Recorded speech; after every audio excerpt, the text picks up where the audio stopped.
La nevada que azotó Madrid aquella noche de enero fue la peor en medio siglo. Carmen Ruiz, 26 años, camarera en un pequeño restaurante de Vallecas, se disponía a cerrar el local cuando la vio, una anciana, quizá de 80 años, sentada en un banco helado frente al restaurante, temblando bajo un abrigo raído, sin guantes, sin bufanda. La nieve se acumulaba en su cabello gris, en las arrugas de su rostro, en sus hombros encorvados. Carmen se acercó, y lo que la anciana murmuró con voz quebrada le heló la sangre. «No tengo a dónde ir. Mi hijo no contesta el teléfono. Por favor, no me deje morir aquí de frío». Carmen, que vivía en un estudio de apenas 25 metros cuadrados y ganaba lo justo para comer, tomó la decisión más loca y más justa de su vida, la llevó a su casa. 24 horas después, un hombre en traje caro llamaría a su puerta con un cheque que lo cambiaría todo. Pero la verdadera historia, la que nadie contaría, sería mucho más profunda que cualquier fortuna. Madrid se había convertido en un desierto blanco y silencioso. La nevada, que había empezado como un inocente baile de copos, se transformó en una tormenta salvaje que paralizó la ciudad. Los autobuses estaban detenidos, el metro colapsado, las carreteras impracticables. El termómetro marcaba 15 C. Las autoridades pedían a gritos que todos permanecieran en casa. Carmen había terminado el turno más largo de su vida en El Rinconcito, el restaurante donde trabajaba hacía 3 años. A los 26, licenciada en literatura, había aceptado aquel empleo de camarera para poder pagar el alquiler de su diminuto estudio en Vallecas. Sus padres, agricultores en Extremadura, también luchaban por salir adelante. No tenía a quien recurrir. Esa noche apenas habían ido unos pocos clientes. El dueño, don García, había cerrado temprano para correr a su casa en Malasaña. Carmen se quedó limpiando, ordenando, haciendo inventario. Cuando por fin apagó las luces, eran casi las 11. El frío la golpeó como una bofetada. La nieve le cegaba los ojos, le congelaba las pestañas. Su abrigo, comprado de segunda mano hacía 3 inviernos, no servía de mucho. Las botas, gastadas, se llenaban de nieve con cada paso. El metro más cercano quedaba a 20 minutos, si es que aún seguía abierto. Iba encorvada contra el viento cuando la vio, una figura oscura, inmóvil, en el banco frente al restaurante, cubierta de nieve como una escultura abandonada. Pensó que era un montón de ropa tirada, hasta que se movió. Carmen corrió, resbalando entre la nieve. Era una anciana. Su rostro era un mapa de arrugas y frío. Llevaba un abrigo fino, sin bufanda ni guantes. La nieve se le acumulaba en el cabello gris recogido a medias, en los hombros, en las manos huesudas que apretaba juntas en un intento inútil de calentarse. Sus ojos, azul pálido, aún conservaban un destello de lucidez. Había en ellos dignidad y una vergüenza que dolía. Carmen se arrodilló. La nieve empapó sus pantalones al instante. Tomó aquellas manos frías como mármol. La anciana la miró y rompió a llorar. Contó, entre sollozos, que había salido por la mañana a hacer la compra. Vivía a unas pocas manzanas, pero al regresar encontró la puerta sellada, desahucio judicial, decía el cartel. Llevaba 6 meses sin poder pagar el alquiler. Su hijo Javier, el único familiar, había prometido ayudarla, pero no respondía a sus llamadas. Los vecinos cerraron las puertas cuando tocó. Los servicios sociales no contestaban, todo estaba paralizado por la nevada. Sin dinero, sin refugio, solo le quedaba la calle. Carmen sintió un nudo en el pecho. Sabía lo que era sentirse sola, invisible, sin nadie. Después de su carrera universitaria, había llegado a Madrid llena de sueños. Pasó noches enteras llorando en su habitación alquilada, preguntándose si había cometido un error, si no habría sido mejor quedarse en su pueblo. Pero nunca había sentido el frío mortal de esa manera. Miró a la anciana y pensó en su propia abuela. No podía dejarla allí. Podía llamar a emergencias, si alguien contestaba, o hacer algo irracional, imprudente, completamente fuera de toda lógica. Eligió lo segundo. Se quitó la bufanda y se la colocó al cuello. Le puso sus propios guantes entre las manos.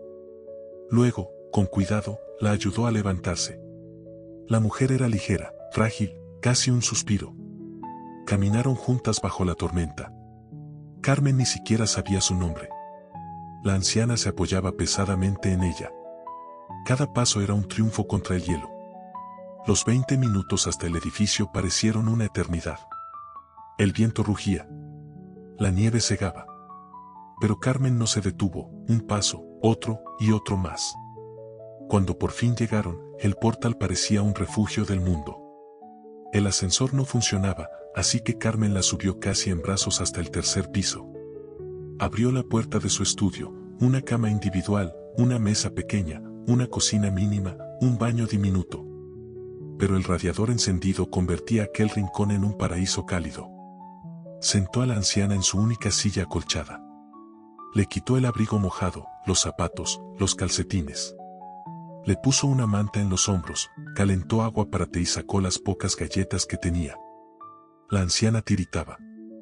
Carmen le acercó el té, dulce, caliente. Le sostuvo las manos hasta que dejó de temblar. Poco a poco, el color volvió a su rostro. Cuando pudo hablar, se presentó. Soy Rosa López. 81 años, dijo con una sonrisa cansada. Viuda desde hacía 15. Su marido, un carpintero, había sido un buen hombre. De su hijo, apenas sabía nada. Vivía de una pensión que no alcanzaba. La enfermedad la había dejado sin ahorros. Y cuando dejó de pagar el alquiler, perdió su casa. Carmen escuchaba con el corazón encogido. Luego habló ella. Contó su propia historia, sus estudios, sus sueños, su soledad en la gran ciudad. Y así, dos almas rotas se quedaron hablando hasta la madrugada. Una joven que aún buscaba su lugar en el mundo y una anciana que había perdido el suyo. Afuera, la nevada seguía cayendo, cubriendo Madrid con un silencio blanco. Dentro, por primera vez en mucho tiempo, dos desconocidas encontraron calor y algo parecido a esperanza. Llegó la hora de dormir. Carmen insistió en que Rosa se quedara con la cama, ella pasaría la noche en la silla, con una manta. La anciana protestó, pero Carmen fue firme. La ayudó a recostarse, la cubrió con todas las mantas que tenía y colocó su propia almohada bajo aquella cabeza canosa. Rosa, tendida en la cama estrecha, miró el techo desconchado del pequeño estudio. Las lágrimas regresaron, pero ya no eran de pena. Eran de gratitud, de incredulidad ante la bondad que aún podía existir en el mundo. Antes de quedarse dormida, susurró algo que Carmen apenas alcanzó a oír. Ella sonrió en la oscuridad. No lo sabía todavía, pero esa noche no solo había salvado una vida, había encendido una cadena de acontecimientos que cambiarían la suya para siempre. Carmen despertó con un dolor punzante en el cuello. Dormir sentada había sido una tortura. Pero al ver a Rosa respirando tranquila, todo malestar desapareció. Estaba viva. Estaba a salvo. Afuera, Madrid se había convertido en un cuadro silencioso. Todo era blanco, los coches, las aceras, los árboles. La tormenta había continuado toda la noche. El mundo parecía congelado en una pausa. Preparó café. El aroma llenó el estudio. Rosa despertó lentamente, confundida, hasta que recordó dónde estaba. Miró a Carmen con ternura y emoción. Desayunaron juntas, pan, mermelada, café. Pobre, pero compartido. Hablaron largo rato. Rosa recordó su vida, el marido que había amado, el hijo que la había decepcionado. Carmen habló de sus sueños frustrados, de la soledad de la gran ciudad. El reloj marcaba el mediodía cuando alguien llamó a la puerta. Toc, toc, toc. Fuerte. Insistente. Carmen frunció el ceño. No esperaba a nadie. En su vida, casi nadie la visitaba. Miró por la mirilla y se quedó sin aliento. Frente a la puerta, un hombre de unos 40 años, impecable en un traje Armani oscuro, abrigo de cachemira y zapatos que no pertenecían a ese edificio viejo. Alto, de porte distinguido, con el cabello oscuro salpicado de canas en las sienes. Junto a él, dos hombres más, claramente asistentes o escoltas. Carmen abrió con cautela. El hombre la observó con ojos donde se mezclaban alivio, ansiedad y algo más difícil de nombrar. Cuando habló, su voz era profunda, cargada de una emoción contenida. Carmen no entendía nada. Pero detrás de ella, desde la puerta del baño, una voz temblorosa rompió el aire. ¿Y Javier? Rosa estaba de pie, con la mano apoyada en la pared. El rostro se le transformó, primero sorpresa, luego dolor, después algo indefinible. El hombre dio un paso adelante, y las lágrimas que había estado conteniendo se desbordaron. En un instante estaba de rodillas frente a su madre, tomándole las manos, balbuceando disculpas. Carmen se quedó inmóvil, testigo silenciosa de un reencuentro que pesaba con años de silencio y culpa. Rosa acariciaba el rostro de su hijo, como si necesitara confirmar que era real. Javier no paraba de repetir que lo sentía, que había sido un cobarde, que la había abandonado. Pasaron minutos antes de que pudiera ponerse en pie. Entonces miró a Carmen. La intensidad en sus ojos la dejó sin aliento. Luego hizo algo inesperado, se quitó el abrigo, lo dobló con cuidado y lo dejó sobre la silla. Sacó del bolsillo un talonario de cheques. Carmen levantó una mano, sonrojada. «Por favor, no», dijo. «No quiero dinero. Solo hice lo que cualquier persona debería hacer». Él la miró con una mezcla de asombro y respeto. Explicó rápidamente quién era: empresario, propietario de una cadena de hoteles de lujo en toda Europa. Llevaba años viviendo en Londres, dedicado a construir su imperio. Cuando su padre murió, dejó tras de sí deudas. Javier trabajó hasta el agotamiento para saldarlas y crear algo propio. Pero en el proceso, se alejó de todo lo que importaba. Al principio, la distancia era por necesidad. Luego, por vergüenza, le avergonzaba su éxito mientras su madre seguía viviendo en la pobreza. Envió dinero, sí, pero nunca fue suficiente. Y cada llamada no hecha se volvió costumbre. Hasta el día anterior, cuando intentó llamarla después de meses y descubrió que el número ya no existía. Pánico. Había tomado el primer vuelo desde Londres. Encontró el piso de su madre sellado. Nadie sabía nada. Pasó la noche buscándola por hospitales y comisarías. Al amanecer, un vecino le contó que una joven se la había llevado durante la tormenta. Con ayuda de cámaras y contactos, siguió el rastro hasta allí. Carmen escuchaba, sobrecogida. Miró a Rosa, que observaba a su hijo con amor y perdón, pese a los años de ausencia. Y miró a Javier, roto, arrepentido. Entonces él volvió a su oferta. No era caridad, dijo. Era agradecimiento. Había salvado a la persona más importante de su vida. Era respeto por una mujer que había dado sin tener nada. Carmen vaciló. Su orgullo le gritaba que dijera que no. Pero su cuenta bancaria vacía y el alquiler vencido le recordaban su realidad. Miró a Rosa, que le hizo un gesto suave con la cabeza, una mirada que decía: «Está bien, acéptalo». Con voz insegura, Carmen respondió: «No quiero dinero. Pero, si de verdad quiere ayudar, me gustaría escribir otra vez. Quizás volver a estudiar. Y que Rosa tenga un lugar seguro y cálido donde vivir». Javier la observó largo rato, impresionado. Luego sonrió. Prometió que se ocuparía de todo. Rosa tendría un piso digno, con cuidados. Y Carmen, la oportunidad de rehacer sus sueños. Le pagaría la matrícula de un máster en escritura creativa y una beca mensual, no como limosna, sino como inversión en una persona de valor. Las semanas siguientes fueron un torbellino. Javier cumplió cada palabra. Rosa se mudó a un piso luminoso en Salamanca, cálido, con una cuidadora amable.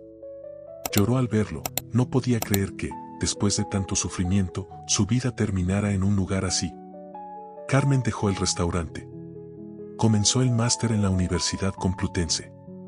Javier cubrió los gastos y le aseguró estabilidad económica. Ella protestó, pero él fue inflexible. Entre los tres nació algo hermoso. Una amistad improbable. Carmen visitaba a Rosa 2 veces por semana, llevándole dulces y cuentos escritos en clase. Rosa se convirtió en la abuela que nunca tuvo. Y Javier, que al principio iba solo a ver a su madre, empezó a quedarse más cuando Carmen estaba allí. Hablaban de libros, viajes, sueños. Carmen descubrió al hombre detrás del empresario, uno profundamente solo, que había pagado por el éxito con su felicidad. Javier veía en ella algo que no conocía, una honestidad limpia, sin segundas intenciones.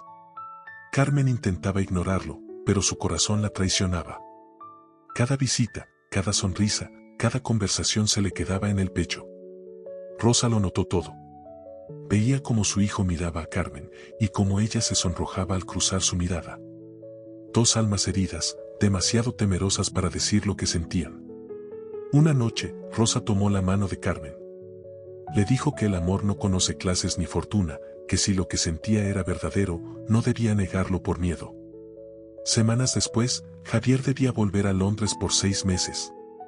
Antes de partir, organizó una cena en la terraza panorámica de su hotel, con vistas a la Gran Vía iluminada. Fue una noche mágica. Rosa se retiró temprano, dejándolos solos bajo las estrellas. El silencio era denso, cargado. Carmen sabía que si no lo decía ahora, no lo diría nunca. Con voz temblorosa, lo miró a los ojos. «Lo amo, Javier», susurró. «Sé que suena una locura, pero no puedo dejarle marchar sin decirle la verdad». Javier cruzó la terraza, enmarcado por las luces de la Gran Vía, le sostuvo el rostro con ambas manos y la besó con urgencia contenida. Cuando se separaron, apoyó la frente en la de ella y, en un hilo de voz, confesó lo que había estado negándose durante meses: también la amaba. Se besaron de nuevo, esta vez más despacio, sellando una promesa sencilla y enorme: esperar, intentarlo, descubrir a dónde los llevaba aquella locura maravillosa. Los 6 meses siguientes fueron duros y hermosos a la vez. Javier desde Londres, Carmen en Madrid. Videollamadas nocturnas, horas de risas y planes. Ella le contaba del máster, de los relatos que iba puliendo, él, de reuniones y de un futuro que ya imaginaba a su lado. Pero la distancia pesaba. Carmen a veces se dormía con lágrimas, preguntándose si ambos estaban delirando. Su mundo era austero, el de él, penthouse y vuelos privados. De fuera también llegaban dudas, amigos escépticos, comentarios crueles en redes: Cenicienta moderna, cazafortunas. Rosa, con su sabiduría serena, le tomó las manos: no escuches a los cínicos. El amor es raro, cuando aparece, hay que sostenerlo. Entonces llegó la crisis. Tras 4 meses, Javier dejó de responder durante 2 días. Carmen se volvió loca de preocupación. Cuando por fin llamó, dijo que necesitaban hablar. El corazón de Carmen se hundió, hasta que él, con voz firme, la desarmó. Todos le repetían que era un error, que venían de mundos irreconciliables y debía proteger su patrimonio. Casi les creyó. Pero volvió a mirar sus fotos, releyó sus mensajes, recordó cómo se sentía con ella, y entendió que lo único que quería era una vida con Carmen. Carmen rió entre lágrimas. Sí, lo amaba, sí, quería lo mismo. 2 meses después, Javier regresó a Madrid para quedarse. Reestructuró su empresa, delegó, abrió oficina en la capital para estar cerca de Rosa y de Carmen. El reencuentro fue de película, apareció en la Complutense al salir ella de clase, los libros rodaron por el suelo, corrieron el uno hacia el otro, se abrazaron sin ganas de soltarse. Comenzaron a construir su vida. Javier compró un piso en Chueca, bello, luminoso, sin ostentación. La presentó en su círculo: cenas con socios, actos benéficos, inauguraciones. Carmen temblaba por dentro, pero Javier jamás la dejó sola, siempre orgulloso de su mujer, aún no por papeles, ya sí por alma. No todo fue amable. Valentina, socia de Javier y criatura de su mismo mundo, lanzó pullas sutiles: no encaja aquí. Una noche, tras un evento áspero, Carmen se quebró: quizá tenían razón, quizá no pertenecía. Javier la sostuvo: ese mundo no vale nada sin ti. Puedo tenerlo todo, y aún así estar vacío. Tú me haces mejor. Si ese entorno no te acepta, cambio el entorno. Y lo demostró con hechos. Anunció que invertiría una parte significativa de su fortuna en proyectos sociales en Madrid, refugios para personas sin hogar, becas, rehabilitación de barrios, y quiso que Carmen codirigiera la iniciativa. No eran discursos, eran contratos, presupuestos, ladrillos, nombres y apellidos. Valores aprendidos de ella, convertidos en política de empresa. 2 años después de aquella nevada imposible, el Escorial amaneció de verde intenso. En un jardín sobrio, Carmen vestía un traje sencillo y elegante. Frente a ella, Javier la miraba como quien contempla un milagro. Rosa, en primera fila, lloraba de alegría. La ceremonia fue íntima, solo familia y amigos de verdad. En los votos hablaron de amor, sí, pero sobre todo de gratitud, por la noche de la tormenta que los cruzó, por Rosa que los unió, por cada obstáculo que hizo su vínculo más fuerte. Tras la boda, la vida encontró una calma luminosa. Carmen terminó el máster y publicó su primera novela, inspirada en su historia. Fue bestseller, no por ser la esposa de, sino porque la verdad conmueve, la camarera que rescató a una anciana y encontró un destino. Javier siguió con los proyectos sociales. Abrió un hotel escuela que ofrecía empleo y formación a quienes necesitaban una oportunidad. El modelo funcionó y se replicó en otras ciudades. Rosa vivió para verlo. En sus últimos años, rodeada por el amor de su hijo y por la nuera a la que quiso como a una hija, repetía, aquella noche fue la peor y la mejor de mi vida, toqué fondo y descubrí que la bondad aún existe. Partió en paz, con 85 años, mientras Javier y Carmen le sostenían las manos. Sus últimas palabras fueron de agradecimiento por la segunda oportunidad, por 4 años felices y por ver a su hijo al fin pleno. En el funeral, Carmen habló de la mujer que la transformó. Dar cuando no tienes casi nada es el regalo más precioso, la amabilidad cuesta poco y vale todo, el amor en todas sus formas. Es lo que hace la vida digna de vivirse. Años después, Javier y Carmen tenían 2 hijos, un niño y una niña, y los criaban en la tríada que les salvó, humildad, generosidad, amabilidad. Cada invierno, con la primera nevada, les contaban la historia de la abuela Rosa. Y cada año, en aquel banco de Vallecas, dejaban flores junto a una placa, aquí comenzó un milagro, donde la amabilidad encontró la necesidad, nació el amor. El viejo restaurante donde Carmen trabajó, Javier lo compró y lo convirtió en comedor social, quien tuviera hambre, comía. Sobre la puerta, una foto de Rosa sonriendo. Carmen volvía a menudo, a servir, a escuchar, a recordar a la chica asustada que eligió ayudar cuando el mundo se congelaba. Porque aquella decisión no cambió una vida, cambió 3. No era un cuento de Cenicienta. Era, y es, una verdad más honda, un acto de amabilidad crea ondas que transforman destinos. El valor de una persona no se mide en cuentas, sino en carácter. El amor más verdadero puede nacer en lo inesperado y resistirlo todo. Cada vez que alguien le preguntó por el secreto de su felicidad, Carmen respondió igual, elige la amabilidad siempre, cuando cuesta, sobre todo cuando cuesta. Nunca sabes qué vida salvas, qué bendición invitas, qué historia enciendes al decidir ver la humanidad donde otros apartan la mirada. La tormenta quedó atrás, pero lo que trajo, amor, familia, propósito, brilló más que nunca. Dale like si crees que la amabilidad es el gesto más poderoso del mundo. Comenta si has ayudado, o te han ayudado, en un momento oscuro. Comparte esta historia para recordar que cada acto de bondad puede cambiar vidas. Suscríbete para más relatos reales donde el amor y la compasión transforman el mundo. A veces, para cambiar una vida, basta con ver al otro cuando todos miran a otro lado.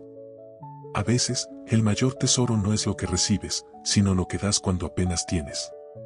Y, a veces, el amor más cierto no nace de la perfección, sino de la vulnerabilidad compartida. Te veo. Te elijo. A pesar de todo. Porque al final no nos definen los bienes que acumulamos, sino las conexiones que creamos.